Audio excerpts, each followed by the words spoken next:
나훔 2장 1절부터 7절에 있는 말씀으로 큐티인 제목은 파괴되는 니느웨입니다. 하나님은 아수르에 분노하고 있습니다. 그들은 하나님이 없다고 하며 세상에서 주인 행세를 하며 사악한 행동을 권하고 있지 않습니까? 이 땅에서 잠시 얻은 권력과 재물로 가족과 이웃에게 왕노릇을 하려는 것이 바로 악을 꾀하는 마음입니다. 교만에 대한 경고의 말씀을 듣고 내 안에 뿌리 내린 죄악을 회개하는 것이 믿음 아닙니까? 가진 것이 많은 사람일수록 잃어버릴 것이 많기 때문에 만족이 없고 오히려 더 불안해집니다. 이 두려움 때문에 많이 가져도 더 가지려고 애쓰는 것이죠. 그러나 하나님은 이 애씀이 결국 우상 숭배라고 알려주십니다. 열심히 노력하여 누구보다도 더 많이 가지고 있어도 하나님은 그 삶을 인정하지 않으시고 쓸모없는 삶으로 끝나고 만다고 하는 거죠. 인생은 이 세상에서 누리는 것으로 판단받지 않고 오직 공의로우신 하나님의 판단을 받죠. 세상과 버타며 하나님과 원수가 된다면 내가 살아온 모든 것이 헛것이 되고 말 것입니다. 하나님이 우리를 구원하시는 이유가 무엇일까요? 그것은 어제 살펴본 대로 하나님을 예배하기 위함입니다. 주님이 이루신 구원이 우리 삶 속에서 하나씩 실현되는 것을 확인하는 자리가 바로 예배 아닙니까? 지치들이 함께 모여 하나님의 언약의 말씀을 들으며 믿음의 고백과 감사의 찬양과 소망의 기도를 드릴 때 주님께서 내게 주신 구원의 은혜를 누릴 수가 있습니다. 나훔은 계속하여 파괴하는 자가 아수르를 치러 올 것을 예고하며 하나님께서 야곱의 영광을 회복할 것이라고 말씀하십니다. 첫째는 파괴하는 자입니다. 1절입니다. 파괴하는 자가 너를 치러 올라왔나니 너는 산성을 지키며 길을 파수하며 내 허리를 견고히 묶고 내 힘을 크게 굳게 할지어다. 북이스라엘 왕국을 포함해 그의 모든 나라를 잔인하게 파괴하며 세상의 주인으로 군림하려 한 아수르가 이제 파괴하는 자의 공격을 받으리라고 나훔 선지자는 예언합니다. 니느웨에게 침략군이 쳐들어왔으니 그들을 대적하여 한번 싸워보라고 비냥거리는 말이 바로 1절입니다. 침략과 약탈을 일삼던 그들이 이제는 힘을 다해 침략자의 공격을 막아야 할 처지에 놓였다는 것이죠.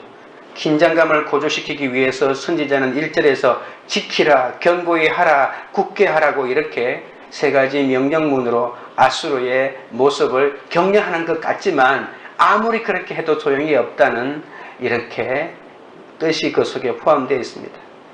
아무리 그들이 지키고 견고히 하고 굳게 한다고 할지라도 니느웨는 그들을 침략해온 침략군을 물리치지 못한다는 것이죠. 그들이 성을 지키고 길을 지켜도 그리고 허리를 질끈동이고 있는 힘을 다하여 싸워도 아무런 효과가 없다는 것을 나타냅니다. 나훔은 지금 어느 나라를 마음에 두고 이 메시지를 선포할까요? 사실 침략자가 누구이고 어떤 능력을 가지고 있는가는 중요하지 않습니다. 역사적으로 보면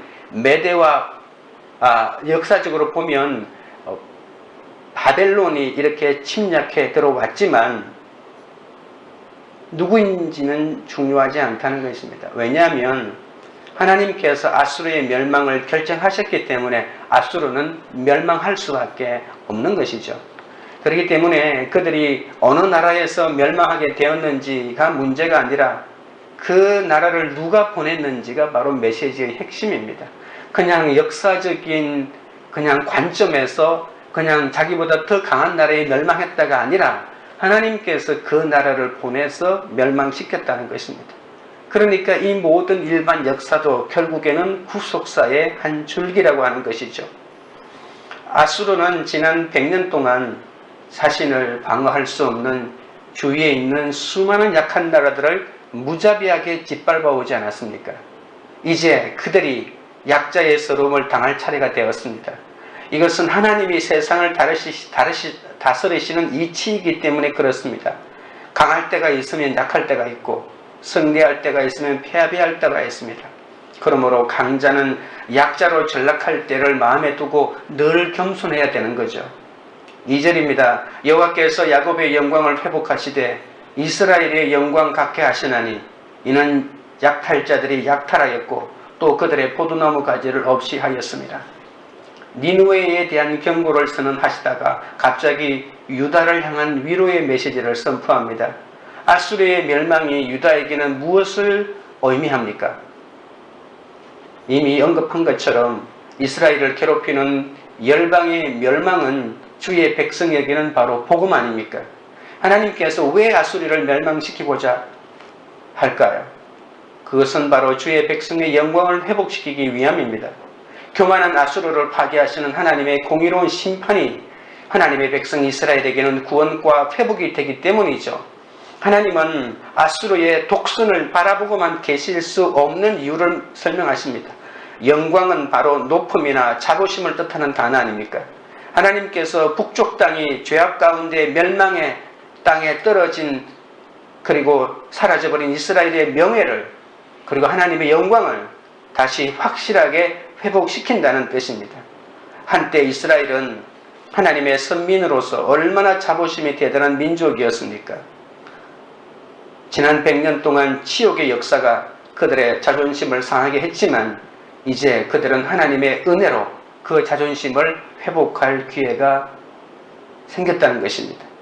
예적부터 들어왔던 출애굽의 하나님께서 드디어 움직이기 시작하신 것이죠. 구약에서 포도나무는 이스라엘을 상징하는 것으로 자주 사용합니다. 선지자는 또한 이스라엘이 약탈을 당한 것처럼 아수르가 약탈을 당할 것이라고 경고합니다. 여호와께서 야곱의 영광을 회복시키고 이스라엘의 포도나무를 회복시키십니다. 약탈자들이 그들을 약탈하고 포도나무 가지를 완전히 없애버리기 때문에 이스라엘에게 이제는 회복의 기회가 임하게 되는 거죠. 하나님이 주신 회복의 약속을 믿으며 징벌로 내려진 약탈을 잘 당하면 하나님은 우리를 반드시 구원해 주십니다. 어떤 고난도 뜻없는 것은 없습니다. 견디고 이기면 반드시 생명의 면류관을 얻게 됩니다. 내가 지금 어떤 환경에 있든지 그것이 하나님이 주신 것인지 아닌지 모르더라도 이것이 하나님이 주시는 베스트라고 하는 것을 믿으면 됩니다. 그러나 자기 힘을 믿고 파괴를 일삼는다면 하나님이 보내신 파괴자는 파괴하는 자에게 멸망당하고 말 것입니다. 힘든 현재를 벗어나기 위해 이혼하고 그리고 도망치는 것은 결코 새로운 시작이 아닙니다. 고난이 왔다 할지라도 내가 아수르처럼 살다가 고난을 당했다 할지라도 고난의 이때에 하나님에게 엎드리는 것이 참되게 회복되는 길임을 또한 알아야 합니다. 적용 질문 드립니다. 내가 기억하며 회개해야 할 나의 교만한 은행은 무엇입니까? 둘째는 용사들과 무사들입니다. 3절입니다. 그의 용사들의 방패는 붉고 그의 무사들의 옷도 붉으며 그 항우를 버리는 날에 병거의 쇠가 번쩍이고 노송나무 창이 요동하는도다. 유다에게 잠시 위로의 메시지를 전한 선지자는 다시 니느웨의 파멸로 초점을 옮깁니다. 당시 아수르는 앞선 기술과 많은 재료로 강력한 군대를 만들어 침략과 약탈을 일삼았죠. 그 군대는 가히 대항할 적이 없을 만큼 강력하고 또한 잔인했습니다. 그러나 하나님이 아수르를 심판하고자 보내실 용사와 무사들은 아수르보다도 더 강력하고 아수르 군대를 압도하는 강력한 신식 무기로 무장했다고 합니다. 니느웨를 침략하는 군대가 얼마나 막강하고 살기 등등한지 실감나게 설명하고 있지 않습니까? 침략자들은 최고의 정예군으로 구성되었고 첨단 무기와 전술을 앞세운 자들입니다. 아무리 니느웨라고 해도 순식간에 무너질 수밖에 없습니다. 나훔의 생생한 적군에 대한 묘사는 바벨론 사람들이 자신들에 대하여 남긴 기록보다 더 생동감이 있습니다. 선지자는 고대 근동의 강대국 군대들의 막강함을 잘 알고 있지 않습니까? 그래서 니느웨를 공격하는 침략자들이 도시를 약탈하고 소리 지르는 함성 소리마저도 우리가 상상하여 들을 수 있을 만큼 생동감 있게 묘사하고 있습니다. 나훔은 마치 눈앞에서 펼쳐지는 광경을 보듯이 아수르의 멸망의 장면을 상세하게 설명합니다. 그동안 아수르의 지배를 받던 나라들은 아수르는 절대로 무너지지 않는 나라다고 이렇게 생각하면서 스스로 절망하고 있었습니다. 그런데 그것은 사실이 아니다. 이 세상에 어떤 때라도 무너지지 않을 것 같은 아수르도 이제 무너진다는 것을 보여주기 위해서 하나님께서 나훔에게 이렇게 자세하게 기록하도록 한 것이죠. 아수르의 적수가 이제 나타난 것입니다. 그러나 이 바벨론 군대가 동쪽에서 일어나 니느웨를 비롯한 아수르의 도시들을 완전히 파괴할 것이지만 결국은 이 군대를 보낸 사람이 바로 하나님 아닙니까? 나훔은 아수르 군인들은 청색이나 보라색 군복을 입었지만 침략자들인 이 바벨론 사람들은 붉은 방패를 들고 붉은 군복을 입었다고 합니다. 붉은 방패와 붉은 군복은 매우 섬뜩한 느낌을 주지 않습니까? 방패가 구리로 만들어져서 붉었는지 아니면 방패에 붉게 물들인 가죽을 씌워서 붉게 보였는지 확실하지는 않습니다. 침략자들의 방패와 군복이 아수르 군인들의 피로 얼룩진 것인지 얼룩진 것이기는 하지만 적군에게 위압감을 줄이고 일부러 붉은색으로 치장했다고도 볼 수가 있습니다. 당시 붉은색은 승리의 색으로 사용되었거든요.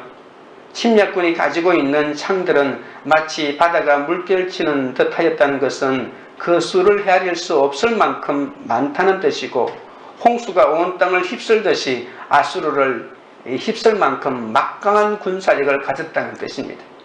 아수르를 침략하는 자들을 대항할 만한 군대는 이 세상 어디에도 존재하지 않습니다. 4절입니다. 그 병거는 미친듯이 거리를 달리며 대로에서 이리저리 빨리 달리니 그 모양이 횃불 같고 빠르기가 번개 같도다.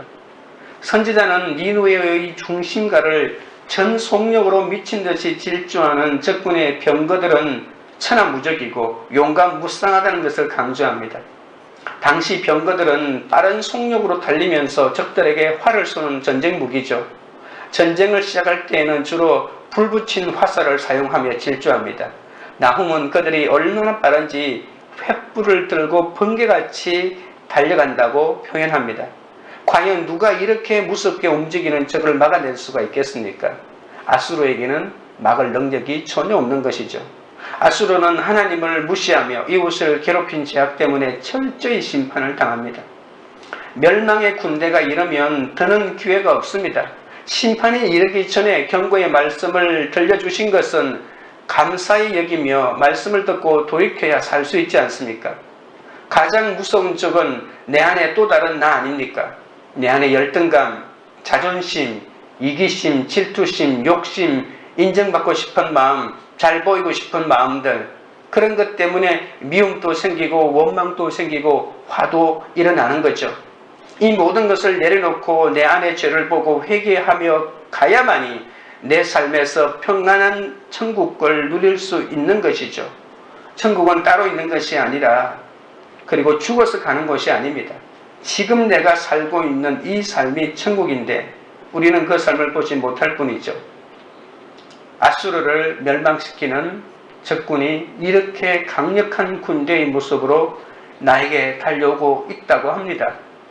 그들이 내 삶 앞에 바로 닥치기 전에 회개하고 하나님 앞에 나아가야 합니다. 적용 질문 드립니다. 내게 미리 전해주신 경고의 말씀을 듣기 싫다며 믿음의 공동체를 멀리하고 있지는 않습니까?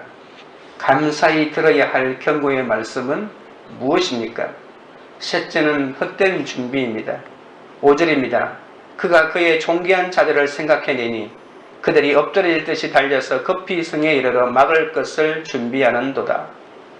선지자는 아수르가 파괴자의 공격을 받을 때 세상에서 이름난 영웅들을 기억하며 온 힘을 모아 맞서 싸운다고 합니다. 그러나 그들이 아무리 세상에서 전쟁을 잘하는 사람을 떠올린다고 해도 그들의 용사들이 그렇게 될 수는 없습니다. 그들이 노력하는 것은 모두 헛된 준비가 될 수밖에 없습니다. 세번역에서는 5절을 이렇게 앞부분에 번역합니다. 정예의 부대를 앞세웠으나 거꾸러지면서도 돌격한다. 아수르가 정예 부대를 준비하면서 적군의 공격을 막아내려고 했지만 이 적군들은 거꾸로 지면서도 공격한다는 이런 뜻입니다. 아수르를 향해 침략자들이 막을 수 없는 거대한 물결처럼 밀려들고 있다는 것입니다. 그런데 침략자들이 넘어진다고 하는 것은 힘이 약해서 넘어진다는 뜻이 아닙니다. 절대적인 승리를 외치던 그대로 왜 넘어질까요? 여기서 넘어진다고 하는 것은 침략군이 전쟁을 얼마나 성공적으로 치렀는지 자신들이 죽인 아수르 군대들의 시체를 넘어간다는 그런 의미로 읽을 수가 있습니다. 진짜 싸움을 못해서 넘어지는 것이 아니라 자기들이 죽인 사람들이 얼마나 많은지 그 시체를 뛰어넘기 위해서 넘어진다는 것입니다. 아니면 군대의 사기가 얼마나 높은지 앞서가는 동료 군사들이 넘어져도 전혀 구애받지 않고 순식간에 성벽까지 뛰어오른다는 말일 수도 있습니다. 그 무엇도 이들을 멈추게 할 수는 없습니다. 그가 그의 존귀한 자들을 생각해내니라고 하는 것은 적군을 막아내는 아수르 군대의 모습이고 그들이 엎드려질 듯이 달려서 급히 성에 이르러 막을 것을 준비하도다라고 하는 것은 바로 침략자들의 군대를 설명하는 것이죠. 6절입니다. 강들의 수문이 열리고 왕궁이 소멸되며 성 안에서 아무리 열심히 준비해도 성 바깥 수문이 무너져서 홍수가 날 것이라고 합니다. 아수르는 홍수가 온 땅을 휩쓸듯이 무섭게 여세를 몰아쳐들어오는 적군을 절대 대적할 만한 능력이 없었습니다. 대적들의 포위 공격을 받아 배고픔과 두려움에 지친 군인과 백성의 폭동에 왕궁이 불타서 결국 모두 멸망하게 됩니다. 그들은 침략자들 앞에서 쉽게 무너지며 오직 약탈당할 일만 남아있습니다. 수없이 많은 도시를 약탈했던 그들이 이제는 약탈을 당하는 신세가 되었지만 아무도 도와주는 이가 없습니다. 남을 약탈하고 착취하는 자들의 비참한 종말입니다. 니누에는 어제도 살펴보았듯이 티그리스 강의 서쪽 뚝에 세워진 도시였습니다. 중심부에는 코스라고 하는 강이 흐른다고 하지 않았습니까? 이 코스 강이 도시의 동맹 역할을 했습니다. 니느웨가 이 강을 천연적인 방어책으로 사용했지만 하나님께서 움직이시기니 이제는 이 물이 바로 심판하는 물이 되어서 그 도시를 덮친다고 했죠. 물로 흥하던 그들이 이제는 물로 망하게 되었습니다. 니느웨는 물이 많은 정원과 과수원을 자랑하였고 풍부한 물은 그들의 자부심이었거든요. 그러나 이제 그 많던 물이 그들을 망하게 하였고 생수가 바로 동물이 되었던 것이죠. 7절입니다. 정한대로 황후가 벌거벗은 몸으로 끌려가니 그 모든 시녀들이 가슴을 치며 비둘기같이 슬피 우는도다. 황후가 벌거벗은 몸으로 끌려간다고 했는데 그 다음 본문을 보면 시녀들이 비둘기처럼 구슬피 울면서 가슴을 친다고 하니까 실제 황후가 이렇게 끌려갔다고 볼 수도 있겠지만 그러나 문제는 이 황후라고 이렇게 번역한 단어를 히브리어는 절대로 황후로 해석하기 어렵다는 것입니다. 그래서 그냥 히브리어 발음대로 읽습니다. 후잡, 이 후잡이라고 하는 이름을 가진 황후를 나타내는 것이거나 아니면 벌거벗겨져 끌려가는 온 도시를 비유하는 말이라고 해석하기도 합니다. 하지만 더 정확한 해석은 아수르의 수호신인 이스타르를 뜻한다고 보는 것입니다. 하나님이 아수르의 수호신까지 우상까지 포로로 끌려가게 함으로써 아수르를 이 세상에서 완전히 지워버리실 것이라는 뜻입니다. 어느 형태로 해석하든 니느웨는 더는 위험을 유지하지 못하고 적들에게 수모를 당한다는 사실에는 변함이 없습니다. 하나님의 뜻을 거스르는 일은 아무리 힘써 준비한다고 해도 모든 것이 헛됩니다. 누가 하나님의 심판을 막아낼 수가 있겠습니까? 우리는 내게 주신 것을 지키려고 헛된 준비를 하기보다는 하나님의 뜻대로 그것을 사용해야 합니다. 땅에 쌓은 보물은 사라지지만 하늘에 쌓는 보물은 영생의 구원으로 열매를 맺습니다. 어려움이 찾아올 때 어떤 사람은 습관적으로 점쟁이한테 갑니다. 어떤 사람은 돈 많은 사람, 어떤 사람은 능력 있는 사람에게 습관적으로 찾아갑니다. 그래서 문제를 해결하려고 합니다. 무슨 일을 당하든 교회 공동체에 기도를 부탁하고 예배에 참석하고 말씀을 붙잡는 이것이 성도의 습관이 되어야 하지 않겠습니까? 적용 질문 드립니다. 요즘 내가 하나님께 묻지 않고 내 욕심대로 열심히 준비하고 있는 일은 무엇입니까? 기도드리겠습니다. 하나님 아버지, 복음으로 사람을 살려야 할 내가 내 이익을 먼저 구하기 위해 오히려 가족과 이웃을 파괴했던 죄인임을 고백합니다. 용서하여 주시옵소서. 내가 아무리 내 힘으로 지키고 견고히 하고 굳게 하여도 그 어떤 것도 소용이 없다는 것을 알게 하여 주옵소서. 오히려 내 교만을 내려놓고 겸손히 말씀 앞에 나아가게 하여 주옵소서. 나의 고난과 시련은 하나님의 말씀이 잘 들리게 하라는 하나님의 예비하심인 줄 깨닫지 못하고 내 힘으로 그것을 해결하려고 애쓰고 또 애쓰는 그 모든 애씀이 쓸데없다는 것을 깨닫게 하여 주옵소서.